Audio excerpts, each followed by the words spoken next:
Morning friends, welcome back to Going to Ground on Wednesday, and I've come a little further along the path as I mentioned I might yesterday, to this stand of beech trees on an ancient barrow or burial mound.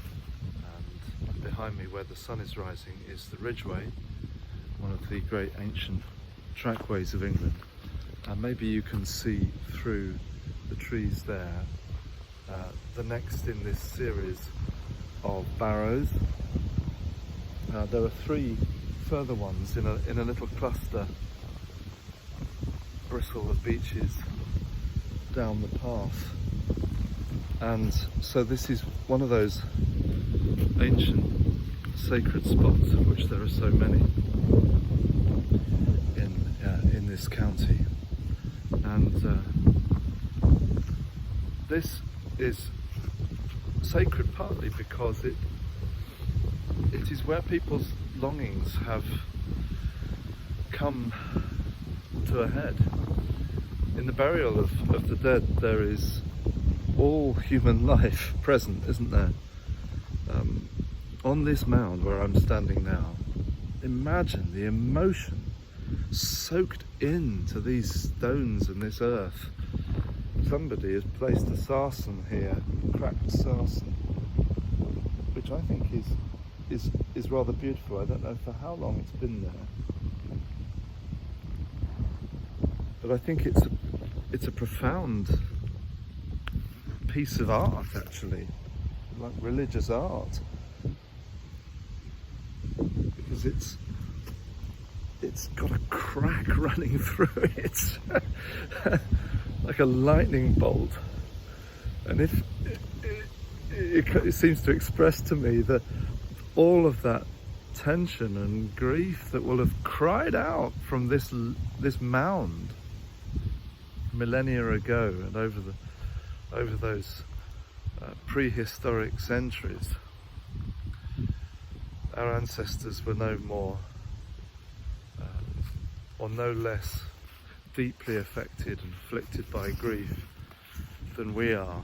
Sometimes we can think about tragedy in places where tragedy and death is far more, early death and unnatural death is far more common than thankfully it is for us.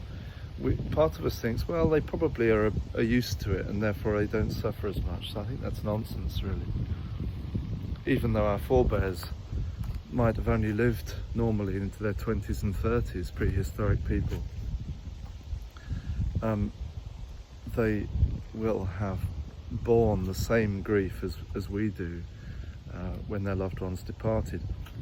So in the whispering of the beech trees here, it's as if it's a soothing, a salving of the grief that has come to this place, and all the longings, all of the regret, as well as the thanksgiving and the love. Gosh, what a mixture of emotions on this site.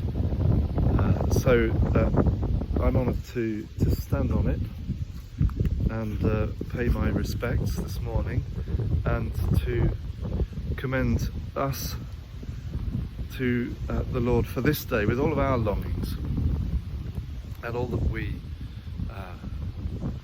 perhaps is coming to a head for you and needs some soothing this day. I'm going to read one of our favourites. This comes round. The Psalms, you'll notice by now, come round regularly as we read through 30 days. There are several set for each day, and so Psalm 71, which I'm reading from, we've come across before, I'm glad to say.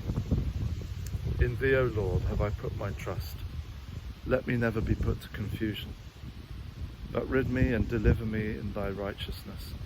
Incline thine ear unto me and save me. Be thou my stronghold, whereunto I may always resort. Thou hast promised to help me, for thou art my house of defence and my castle. Deliver me, O my God, out of the hand of the ungodly, out of the hand of the unrighteous and cruel man. For thou, O Lord God, art the thing that I long for. Thou art my hope, even from my youth. Through thee have I been holden up ever since I was born. Thou, O Lord, art the thing that I long for. God bless you this day as you go to ground.